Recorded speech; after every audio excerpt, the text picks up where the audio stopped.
So 3 new revelations last week point to just how bad the Trump administration was. Does it matter? Let's talk about it in today's video.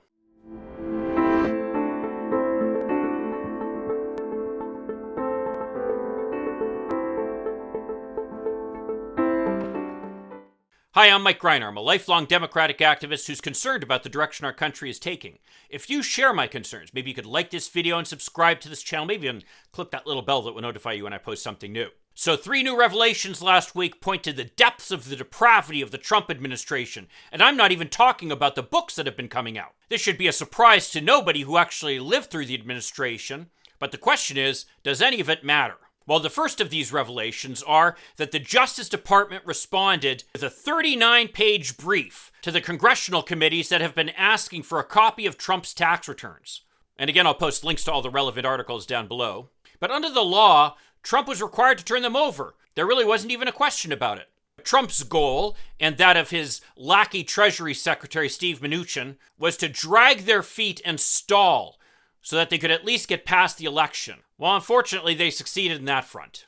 But the 39-page Justice Department memo makes clear that there was never any basis for the Treasury Department to deny turning over these documents to the Congressional Committee. As the Justice Department pointed out, even if some members of the committee just want to see the tax returns for their own prurient interest, that doesn't matter because it is within the purview of the committee to get access to these documents.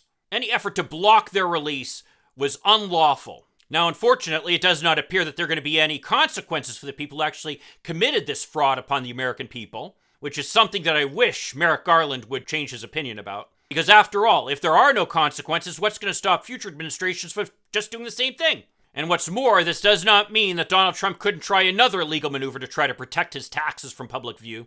But it is just one more example of the level of politicization that the Trump administration imbued in supposedly non-political departments like the Treasury Department and the Department of Justice. The second revelation, which was also something that was stonewalled by Trump administration officials until finally there was a change in administrations, shows the level to which federal officials struggled with Trump's demand that we not release allocated funds to Ukraine. You should know the law is that once Congress allocates funds, it's not within the discretion of the president as to whether they get released or not. They have to release them. That's settled Supreme Court precedent.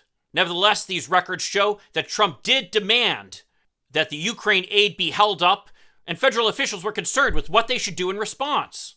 After all, this was an unprecedented, unlawful interference in an action that Congress had already taken. Well, as we all know, this action ultimately resulted in the first Trump impeachment case, but Republicans frequently cite the failure of the impeachment as evidence that there was never any proof of Trump's complicity in this action, or that his actions were actually appropriate under the circumstances.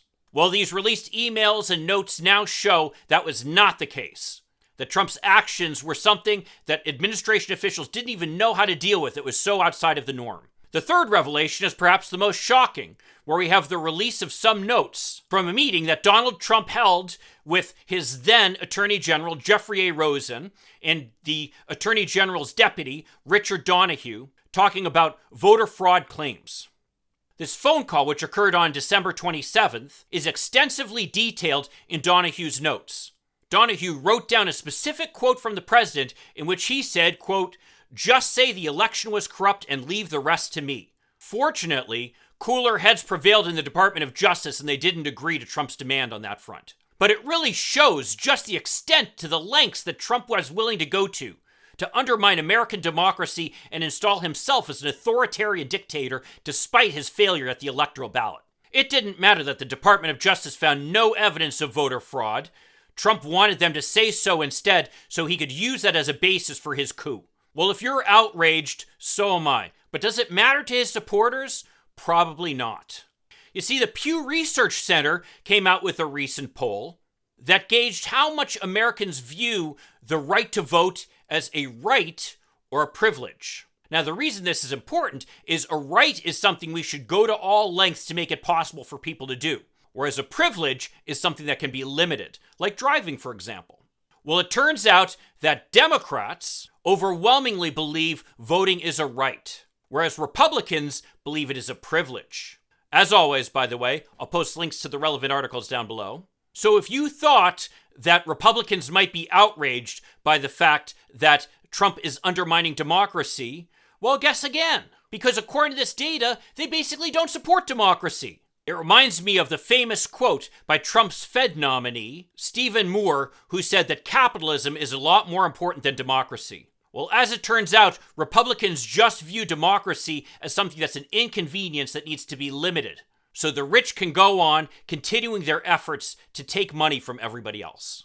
Well, if you agree with me or disagree with me, I'd love to hear your comments down below. And if you could give me a like and subscribe to this channel, that'd be a huge help. I'll see you in the next video. And in the meantime, let's hope for continued progress. Thank you.